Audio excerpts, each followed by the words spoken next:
ไม่สูงพี่น้องเขาต้องเสียงฮะเมื่อไหร่มีข้าวยามดีครับพี่น้องอะไรยากกันเนี่ยได้ถ่ายทอดสดวันถ่อมกว้างอินค่ะเนาะมีน้องคำปายอยู่วันจามเมืองมู่เมื่อเหตุการณ์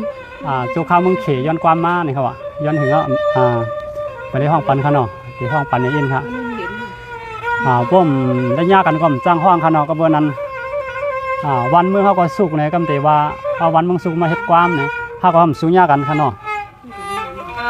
โคยากกันเนาะเดี๋ยวเชื่อได้ยินอย่าว่ากันข้างนอกพี่น้องเขาเนาะจะได้ค่ะไม่สูงน้องเสียงครับไปถอนเพกัมฮะคำปลายอยู่เมืองเขียวไปถอนเพกัมฮะ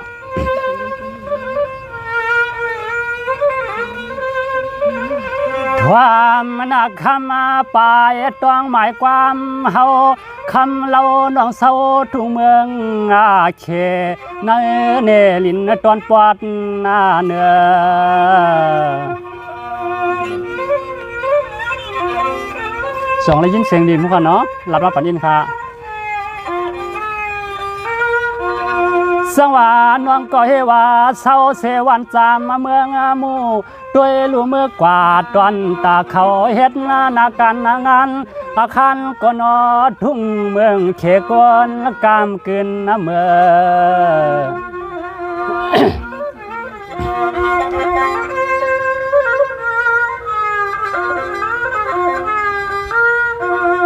ด้วยลูยามนั่นยิงน้องในก็เฮว่าย้อนไหลหูไหลยินขอคินสับลามขอความปีวันสร้างทั้งสร้างเมืองไทย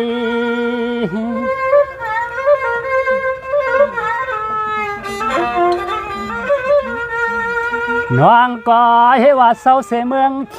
ว่าสร้างมาเลหบหันนาพองหน้าเมืองสุกอ่อนหวนปันน้องปิงก็ให้ว่าย้อนไหลยินขอความปีวันสร้างขันตาใหญ่ใหญ่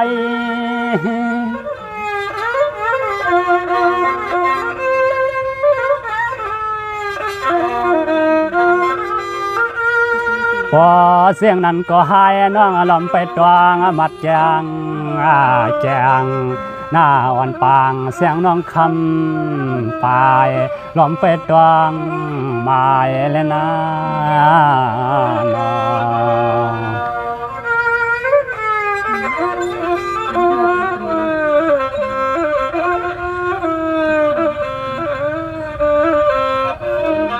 สวัสดีลูกน้องก็ให้ว่าเมื่อสร้างเมืองเขว่าเมื่อสร้างเมืองเขเมื่อเขาอยู่เสเต็มใส่ปลายน้องเมื่อเขาเฮ็ดนักการงานลองเอ็นลองอ่านน้องปลายนั้นซึ่งให้เสียวปวงถึงฮอดเยิงไม้นา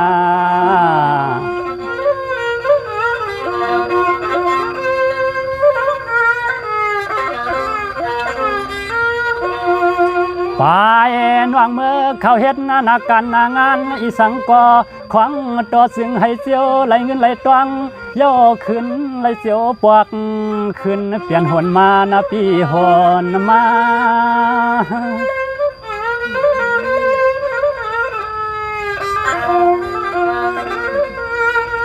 สวงว่าสวมนาง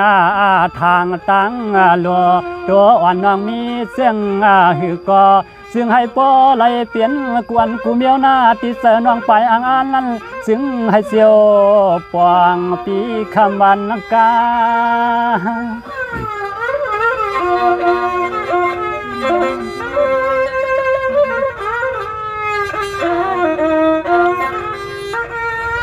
ป้าหัวไปน้องย้อนอะไรมีเขาเงินและคำขับมาตั้มเกี่ยนาเกี่ยวันไหนก็จึงให้เสียวไหลเสียวอ่างสายปีสู่ปันนา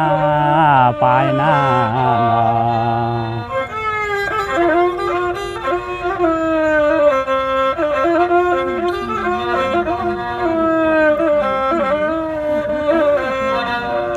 สองว่าปลายวันก็เปลี่ยนน้อง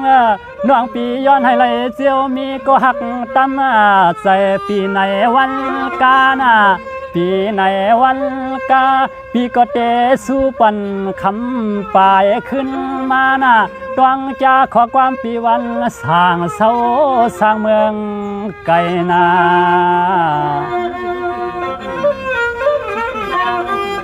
ป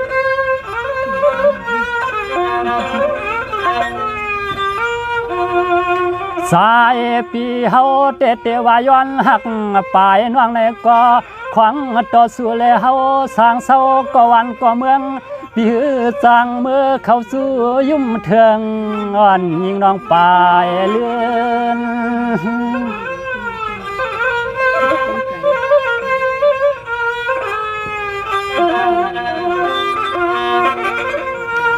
สองว่าย้อนว่าปลายน้องก็เศร้าอยู่หนึ่งลิ้นปีก็กินอยู่หนึ่งพายว่ากับมะกายลองเตะหบกันนั้นอำงายนะปีในเฮาปีนี้ขอซบคอกว่ามันขันตาในย้อนอื่น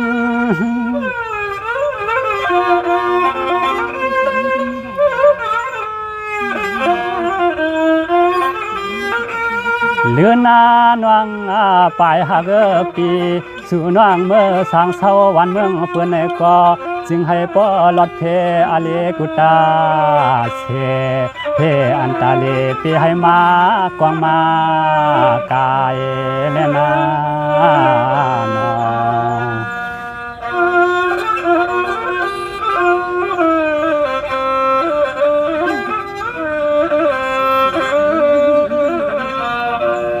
สว่าปลายวันแล้วก็เปลี่ยน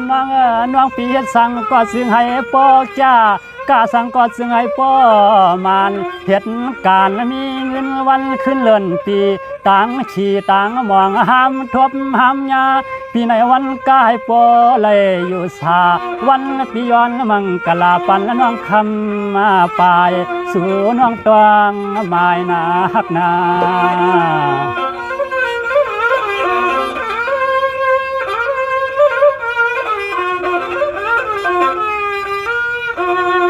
สายปีวันเตสายปีวันเตเศร้าสร้างเมืองซึ่งไทยในเสแลเตซ้ำเอาขอศพขอความวันสุยินปันเล่า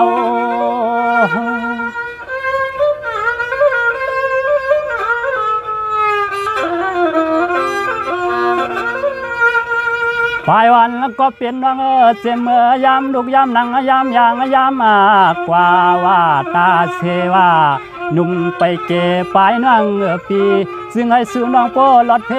อันตาเลเมียวลองชีเมา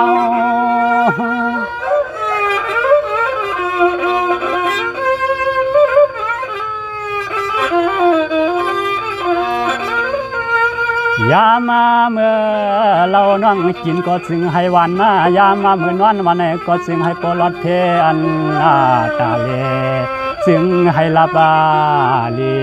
จึงให้ลอยหลานตาจึงให้ลอยหลานต่างทุกต่างชีนาพินาโน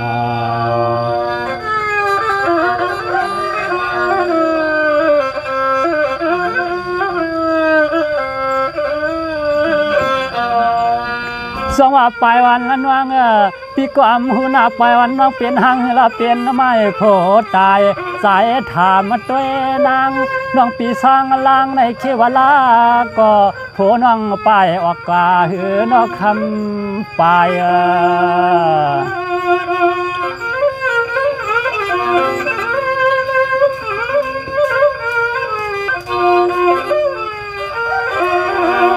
ปลายน้องปีปลายน้องปีปอว่าสูน้องปอว่าปลายน้องห้ามหลอดเสกก็หักก็เปียงวันไหนก็ของต่อเอาในมือนาซึ่งให้ปลายน้องเสียวต่อเสียและเสียวยา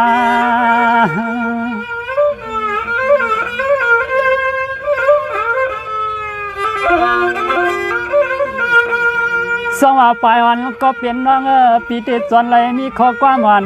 สู่ผักออกกว่าว่าตอนตาปลายวันก็เป็นน้องนานอ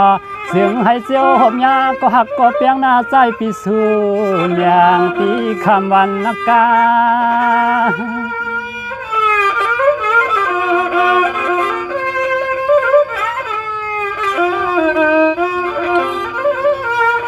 ป้าหัวป้าหัวยิงน้องมองใครมีก็หักก็เปียงเช็ดแห้งมันกึมมาในก็ของต่อจึงให้เสียวหบเสียวต่อยาเมียนกวนนาลีนาปีนา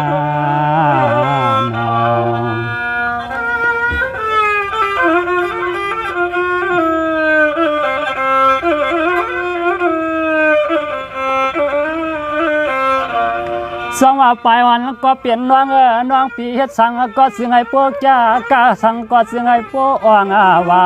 แถวปวางทวางสู่ธนูเมื่ออยู่ทุ่งเมืองเปิ้นไหนก็นอเรียกชอดสิงให้เจอเปิ้นจวมหักตาเสวันปีสู่เมียงปันสู่นา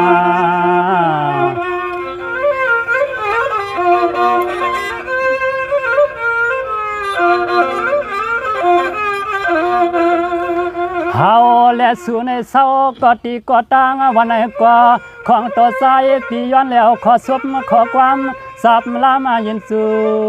สวงสู่น้องปลายเล่า